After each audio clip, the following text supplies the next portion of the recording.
Tribuners KPK melakukan OTT terhadap 6 orang di Sumatera Utara yang juga melibatkan Kadis PUPR Sumatera Utara Topan Putra Ginting. Sosok Topan sendiri dikenal sebagai orang dekat dari mantu Presiden ke-7 Joko Widodo, Bobi Nasution, yang juga orang kepercayaan dari Bobi ketika masih menjabat sebagai wali kota Medan. Bahkan belakangan muncul kesan adanya blok Medan yang seolah kebal hukum dalam beberapa perkara proyek di Sumatera Utara. Lantas apakah nantinya KPK juga akan sampai mengusut Bobi Nasution dalam perkara ini atau akan ada pelindung dalam tanda kutip yang juga nantinya akan meloloskan Gubernur Sumatera Utara ini? Saya akan membahasnya dalam Tribun News on Focus kali ini Tribuners. Sudah tersambung melalui sambungan Zoom bersama dengan saya ada pengamat politik Citra Institute, ada Bang Efriza di sana. Bang Efriza, terima kasih banyak sudah bergabung. Apa kabar Bang Efriza? Alhamdulillah baik kabarnya Mbak. Terima kasih untuk Tribun On Fokus atas undangannya. Terima kasih juga Bang Efriza menyempatkan waktunya untuk hari ini berdiskusi dalam Tribun News on Focus. Satu isu yang masih sangat hangat Bang Efriza mengenai nama Bobi Nasution yang ikut tercatut begitu ya dalam perkara korupsi yang saat ini melibatkan Pemprov Sumut. Ditambah lagi tersangkanya adalah orang dekat Bobi Nasution yang memang ada andil besar dari Bobi sendiri untuk membawa karir Topan Ginting ini ke level yang sekarang. Saya ingin minta pengantar dan analisa awal dari Bang Efriza, silahkan. Ya, apa yang terjadi ini operasi tangkap tangan jelas hal yang sangat prinsipil. KPK ini harus menyelesaikan kasus tersebut sampai tuntas. Yang kedua, KPK juga harus menelusuri pendanaan dananya ini sampai di akhir ke siapa dan pengambilan keputusannya seperti apa. Karena ini bukan saja menyangkut reputasi dari Pak Joko Widodo sebagai mantan presiden, tapi juga ini terkait dengan keluarganya Pak Jokowi yang jelas-jelas Bobi Nasution berada saat ini sebagai Gubernur Sumatera Utara. Dan tentu saja pemeriksaan aliran dana, pemeriksaan pengambilan keputusan, dan pemeriksaan terhadap kedekatan hubungan antara saat itu Bobi Nasution dan TOP atau TOP ini sangat kental sekali dari mulai wali kota Medan hingga posisinya saat ini Kadis dari Kepala Dinas PUPR. Dan ini jelas sangat berhubungan dan kita juga tahu bahwa proses ini tidak mungkin sampai di level Kadis saja. Dan ini tentu level ini ada di level yang tertinggi karena pengambilan keputusan. Dan ini harus terbuka karena semestinya misalnya melakukan lelang, tapi kok ini satu perusahaan swasta dan sudah dipastikan ia memegangnya dari PT DNG dan kemudian di dalamnya itu ada transaksi. Walaupun kita tahu transaksinya ini kecil memang 1 OTT 231 juta, tapi potensi kerugiannya itu sekitar 231,8 miliar.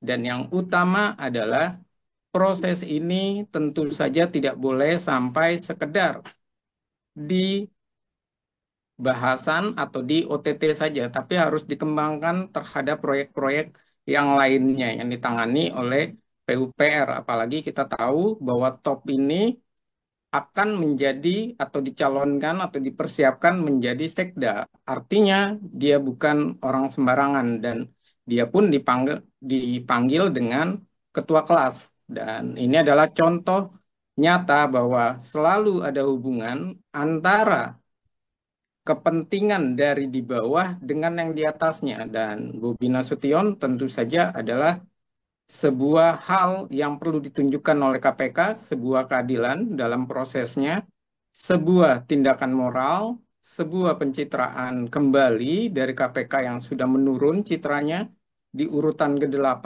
dan sisi yang lain ini adalah hal yang terbaik bagi masyarakat. Karena baik yang menyukai maupun tidak menyukai Pak Jokowi tentu berharap bahwa reputasi Pak Jokowi tidak rusak karena perilaku buruk, penyalahgunaan kekuasaan maupun korupsi yang dilakukan oleh keluarganya dari Pak Jokowi tersebut. Hmm.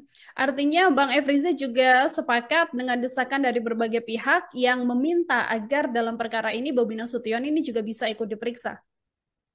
Iya, bukan lagi sepakat, karena memang kita sudah akui bahwa proses ini tidak sekedar sampai di PUPR. Tentu saja proses ini ada di atasnya, dan hierarki ini kita juga tahu bahwa ada hubungan antara profesional sebagai pekerja dan ada hubungan secara dalam hal ini emosional dan secara institusi. Institusi ini ya tentu saja secara kelembagaan, secara struktural, baik itu gubernur maupun di bawahnya. Dan ini tentu saja menambah daftar bahwa orang-orang terdekat dari gubernur biasanya memang tersorot kasus korupsi. Dan ini adalah hal yang selalu berkaitan. Jadi jangan sampai urusan untuk memeriksa dan untuk follow the money atau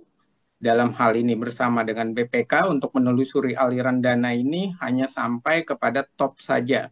Tapi juga harus sampai pengambilan keputusan itu seperti apa prosesnya. Karena itu tadi ada upaya untuk memasukkan di dalam katalog, kemudian ada upaya untuk menggolkan namanya proses lelang, tapi jadi sebuah mekanisme penunjukan langsung dan ini adalah sebuah kesalahan fatal di dalam proses tersebut dan tentu efeknya adalah dugaan penyalahgunaan kekuasaan dan kita juga dalam hal ini mendorong Bobi Nasution diperiksa bukan artinya Bobi Nasution ini otomatis langsung tersangka atau terdakwa, tidak, tapi ada asas praduga tak bersalah dan kalau tidak diperiksa malah disitulah menjadi bumerang di kemudian hari.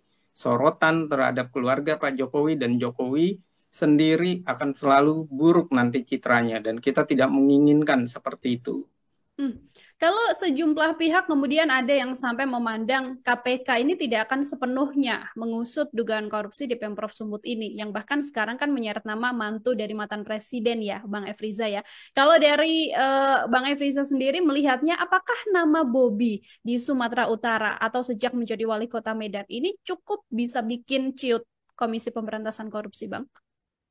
Iya, kalau berbicara bahwa KPK ini akan ciut, saya yakin bukan karena bobinya, tapi karena reputasi dari Pak Jokowinya. Dan bobinya saya rasa bagi banyak orang tidak dipandang, tidak terlalu begitu kuat reputasinya. Dan kita juga bisa melihat bahwa Bobi juga besar karena ada dari Pak Jokowi sebagai besannya. Dan ini adalah suatu hal yang utama. Yang kedua adalah kalau KPK tidak berani, maka cara untuk menyelesaikan persoalan ini harus hadir dari ketegasan Pak Prabowo. Pak Prabowo ini harus berani mendorong dan menjelaskan bahwa siapapun orangnya tidak memandang baik itu suku, baik itu kedekatan emosional dan segala macam, wajib diperiksa. Sekali lagi pemeriksaan terhadap Bobi itu bukan artinya kita membenci Bobi, tapi ini juga bisa jadi sebagai simbol bahwa kita sangat menghormati Pak Jokowi, sangat menghargai Bobi Nasution, dan karena itu maka pemeriksaan itu harus ada Hmm. dan pemeriksaan hadirnya ini jelas-jelas bukan untuk atau dianggap menodai Bobi Nasution, tidak. Tapi malah menghormati hak asasi Bobi Nasution, malah menghargai Bobi Nasution. Kalau tidak, maka Bobi Nasution bisa seumur hidup dia akan terbawa bebannya. Dia akan malah rusak reputasinya karena tersangkut permasalahan tapi tidak sampai ke dirinya, tidak sampai dia mengklarifikasi ataupun menjelaskan duduk persoalannya, bagaimana proses pengambilan keputusannya. Dan ini adalah suatu hal yang tadi saya katakan ada asas praduga tak bersalah dan asas ini yang harus dinomorsatukan. Dan kita pun mengakui kehadiran Bobi ini bisa sekedar hanya sebagai saksi, minta keterangan, pendalaman, dan saya yakin juga Bobi Nasution akan senang hati dia mendatangi KPK untuk menunjukkan bahwa pemerintahan di daerahnya, pemerintahan Sumut itu benar-benar bersih, benar-benar bekerja sesuai keinginan. Dan kita tidak melepaskan bahwa hal-hal tersebut kadang yang bermain tidak sepenuhnya Bobi Nasution, tapi memang orang-orang yang di bawahnya inilah yang mengabaikan kepercayaannya, yang bertindak tidak berkoordinasi atau bertindak sesuka hati di balik layar atau di belakang layar dari laporan yang semestinya disampaikan. Dan ini juga banyak terjadi kasus-kasus seperti ini. Bang Efriza tadi menyinggung soal Pak Jokowi begitu ya dan pengaruh dari Pak Jokowi sendiri atas nama Bobi Nasution di kancah politik. Artinya dengan tercatutnya nama Bobi Nasution ini dampaknya lebih besar akan dirasakan oleh Bobi Nasution sebagai gubernur pada saat ini atau juga punya dampak yang besar juga untuk keluarga Solo, Bang Efriza. Iya, dampak keluarga Solo itu besar, Mbak. Pertama, kita bisa melihat dari bagaimana Pak Jokowi yang kita hormati sebagai mantan presiden, ternyata ia tersangkut dalam kasus yang selalu dihembuskan, yaitu ijazah palsu. Itu yang pertama. Yang kedua, bagaimana juga kasus dari orang-orang di masa pemerintahannya Pak Jokowi yang tersangkut kasus korupsi. Menteri-menterinya itu bermasalah dalam kasus korupsi. Dan yang kita tahu juga yang sedang diperiksa KPK itu adalah Nadiem. Dan ini juga menjadi titik krusial karena kasus ini bisa menyeret banyak menteri dari pemerintahan Pak Jokowi. Berikutnya juga pengambilan keputusan yang gaduh di eranya Pak Prabowo karena menteri-menteri Jokowi. Sebelumnya ada Bahlil, kemudian ada Budi Gunadi Sadikin, kemudian ada dari Budiari, dan yang terakhir adalah Tito Karnavian. Dan ini adalah nama-nama yang saya rasa perlu untuk diperhatikan pula bahwa ini berdampak kepada reputasi Pak Jokowi secara keseluruhan. Reputasi bahwa pemerintahannya bersih, reputasi bahwa orang-orangnya yang diambil oleh Pak Jokowi adalah berintegritas, kemudian memang pakar di bidangnya sebagai menteri, dan sisi yang lain juga keluarga Jokowi akan tercoreng jika Bobi Nasution itu diabaikan ataupun diselamatkan oleh KPK, dianggap dengan tutup mata bahwa kasus ini tidak menyentuh ke dirinya. Dan saya malah sangat mendukung jika ada teriakan kalau KPK tidak melakukan sebuah pemeriksaan kepada Bobi Nasution, maka yang dilakukan adalah mengajukan pra-peradilan terhadap apa yang dilakukan oleh KPK dalam operasi tangkap tangan. Dan itu adalah bukti bahwa kita ini peduli dan bukan sebuah kebencian saya mendorong pemeriksaan kepada Bobi Nasution. Tapi rasa peduli dan menghormati Pak Jokowi dan keluarganya itu pula yang harus kita letakkan sebagai satu kesatuan, bahwa mereka benar-benar keluarga yang bersih dari korupsi dan benar-benar bekerja untuk masyarakat. Oke, kalau bisa menilai kinerja dari Bobi Nasution sendiri, Bang Efriza ini kan sudah pernah menjabat sebagai wali kota Medan dan sekarang menjadi gubernur Sumatera Utara begitu kan. Berapa penilaian yang mungkin bisa diberikan Bang Efriza dan apa saja poin yang kemudian menyertainya? Iya, kalau untuk penilaian, karena saya adalah warga Jawa Barat, tentu saja warga Sumatera Utara yang lebih paham. Tapi kalau dilihat dari keberhasilannya sebagai wali kota Medan, kemudian menjadi gubernur Sumut, itu artinya reputasi dirinya begitu baik. Dan kedekatan dengan masyarakat juga begitu baik. Hanya saja memang Bobi Nasution ini banyak tersandra atau tersandung dalam berbagai permasalahan, baik dari polemik keluarganya maupun polemik di daerah Sumut, seperti soal nikel. Kemudian yang terbaru adalah soal operasi tangkap tangan dalam hal ini terhadap Kadis, PUPR, maupun terhadap permasalahan pembangunan jalan, jalan nasional, dan ada dua kasus itu yang nilainya memang kalau dalam operasi tangkap tangan kecil, tapi nilai secara keseluruhan itu begitu besar, 231,8 miliar. Dan kalau berbicara reputasi, tentu saja duit segitu itu buat Presiden Jokowi yang pernah memerintah sebelumnya, yang sekarang menjadi mantan presiden, dan begitu juga anak-anaknya tentu saja tidak terlalu tergiur dengan jumlah-jumlah sebegitunya, apalagi dibagi dengan berbagai hal. Nah, namun yang menjadi permasalahan adalah bagaimana prosesnya. Dan kita tahu bahwa yang sering menjadi permasalahan baru-baru ini diangkat statementnya oleh Muzani bahwa banyak menteri yang tidak mengerti proses pengambilan keputusan atau kebijakan secara komprehensif. Dan sorotan ini waktu itu ditujukan kepada Tito Karnavian. Dan ini ternyata bisa jadi ini bukan sekedar kepada Tito, tapi kepada geng Solo dan kepada menteri-menteri yang memang berada ataupun bekas dari pembantu Presiden Jokowi waktu silam. Dan ini tentu saja menjadi catatan tersendiri. Apakah benar bahwa pengelolaan pemerintahannya Pak Jokowi ini benar-benar mengelola pemerintahan sesuai dengan hal yang transparan, komprehensif, dan peduli terhadap rakyat. Jangan-jangan pengambilan keputusan ini adalah bersifat tidak koordinasi, bersifat tidak komprehensif, dan bersifat bisa dimainkan oleh berbagai kelompok atau kepentingan-kepentingan di baliknya. Dan inilah yang perlu untuk dijabarkan. Dan sekali lagi ini menjadi pertanyaan. Apakah Bobi Nasution ini termasuk juga sekali lagi orang-orang yang bekerja di pemerintahan tapi tidak mengerti pengambilan keputusan atau kebijakan secara komprehensif seperti layaknya Tito Karnavian.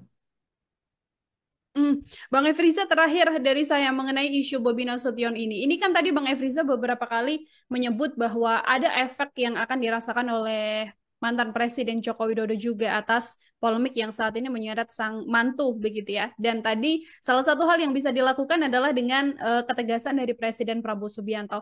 Jika melihat hubungan baik yang memang sampai sekarang masih terjalin antara Pak Prabowo dan juga Pak Jokowi. Terakhir dari saya Bang Efriza, akankah mungkin kemudian Bobi Nasution, kalau ini kan masih praduga tak bersalah, tapi kalaupun nanti benar terseret dalam polemik korupsi ini, apakah berkemungkinan untuk tetap dicokok oleh KPK?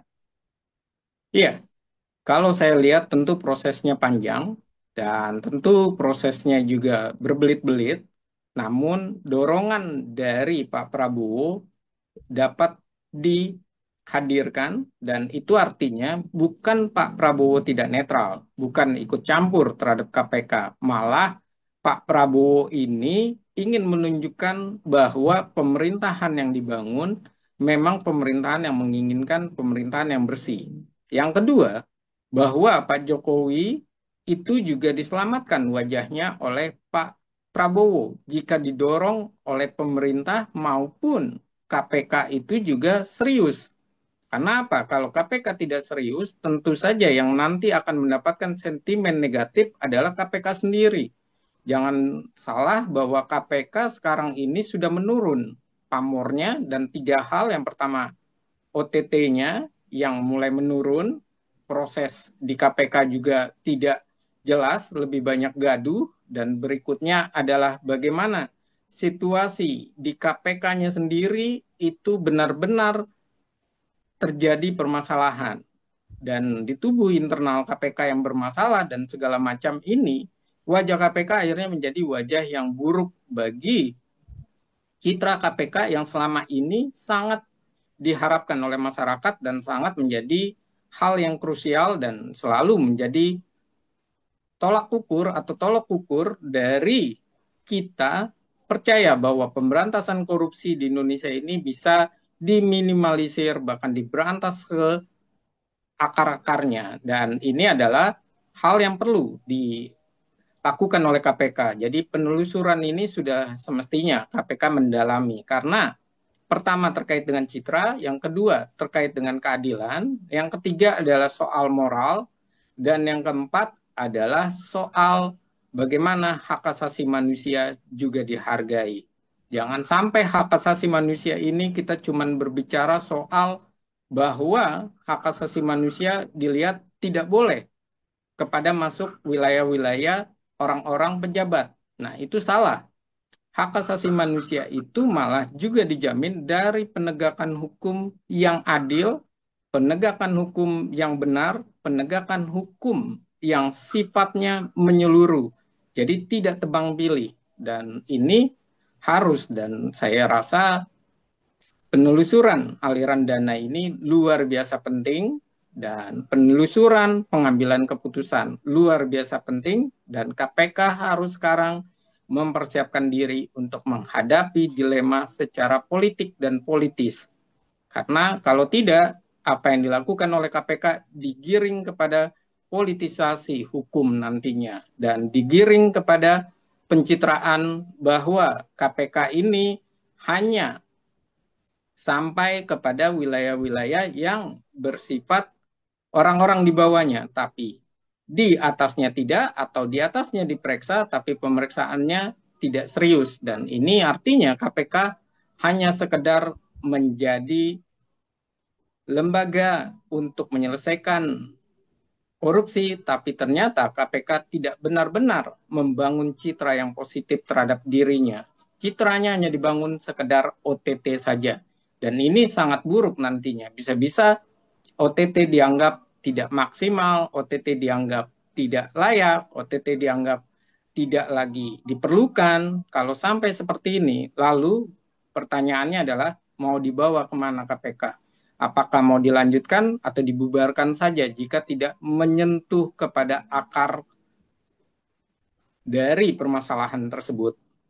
Baik, ini menjadi PR besar artinya ya Bang Efriza ya bagi KPK untuk kemudian nantinya bisa mengusut tuntas tidak hanya persoalan yang saat ini menyeret nama Bobi Nasution saja, tapi juga seluruh persoalan yang mungkin dipegang oleh KPK untuk kemudian bisa dituntaskan sampai ke akarnya. Kita akan sama-sama menanti artinya karena ini masih akan panjang, pemeriksaan juga nantinya akan berlangsung termasuk penyelidikan yang akan dilakukan oleh KPK atas perkara korupsi yang saat ini ada di tubuh Pemprov Sumatera Utara seperti itu. Bang Efriza luar biasa sekali. Terima kasih banyak untuk kesempatannya berdiskusi hari ini dalam Tribun News on Focus. Semoga di lain kesempatan ada waktu kembali untuk berbincang. Sama-sama, Mbak. Ya, demikian Tribuners obrolan saya bersama dengan pengamat politik Citra Institut ada Bang Efriza dalam Tribun News on Focus. Kita akan bertemu lagi dalam Tribun News on Focus dengan narasumber dan tema-tema lainnya. Saya Nila Irda pamit undur diri. Terima kasih banyak dan sampai jumpa. Download Tribun X sekarang. Menghadirkan lokal menjadi Indonesia.